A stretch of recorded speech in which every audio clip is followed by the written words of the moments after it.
Tahimik ang baryo ng Sitio Calinaw tuwing gabi. Sa umaga, makukulay ang mga tindahan, may mga naglalako ng gulay at prutas, at maririnig ang tawanan ng mga bata.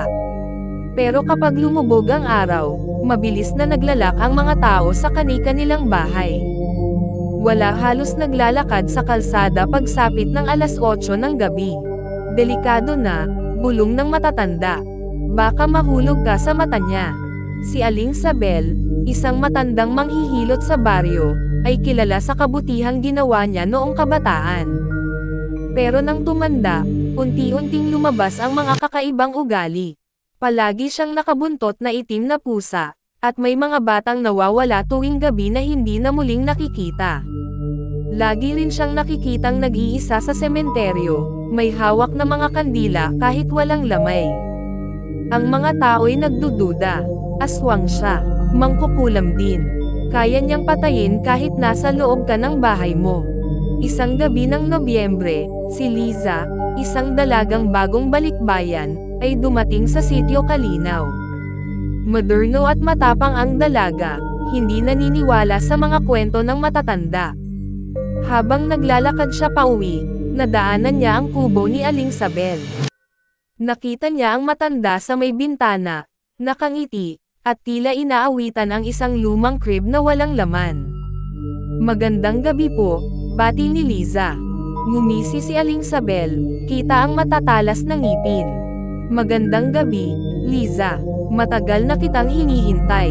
Nagulat siya. Paano niyo po ako nakikilala? Tanong niya. Ngunit hindi sumagot ang matanda, bagkos ay itinuro lamang ang langit. Malapit na ang dilim, doon ka mag-ingat. Kinagabihan, habang nakahiga si Liza, may narinig siyang kaluskos sa bubong. Parang may gumagapang. Sumunod ay maririnig ang isang pakpak na kumakampay ng mabigat, parang malaking paniki. Paglingon niya sa bintana, may nakadungaw, mapupulang mata, payat at mahaba ang daliri, at may dugo ang bibig. Napasigaw si Liza, pero walang lumabas na tunog. Parang nakapako ang kanyang katawan sa higaan. Narinig niya ang bulong. Ang atay mo, sariwa at masarap. Nang biglang pumasok ang itim na pusa sa silid. Tumalon ito sa dibdib niya, mabigat na parang bato, hanggang sa hindi na siya makahinga. Kinabukasan, may nakapansin na may pasa at sugat si Liza sa leeg at dibdib. Nagpunta siya sa simbahan at ikinwento sa pari. Tumango ang pari, at sinabi, "Hindi ka pinapansin ng mga matatanda. Matagal na naming alam, si Aling Sabel ay hindi lang aswang, isa rin siyang mangkukulam. Pinapahirapan niya ang mga kaluluwa ng batang kinain na niya. At ngayong dumating ka, ikaw ang gusto niyang maging kasunod." Lumakas ang kabog ng dibdib ni Liza. Hindi siya naniniwala noon, pero ngayon, ramdam niya ang takot. Sa ikatlong gabi, muli siyang inatake. Ngayon, hindi lang pusa at anino ang dumating, kundi si Aling Sabel mismo. Nakalutang ito sa bintana, duguan ang mga kuko, at may mga mata ng mga batang umiiyak na nakapulupot sa kanyang leeg. Wala ka ng takas, Liza.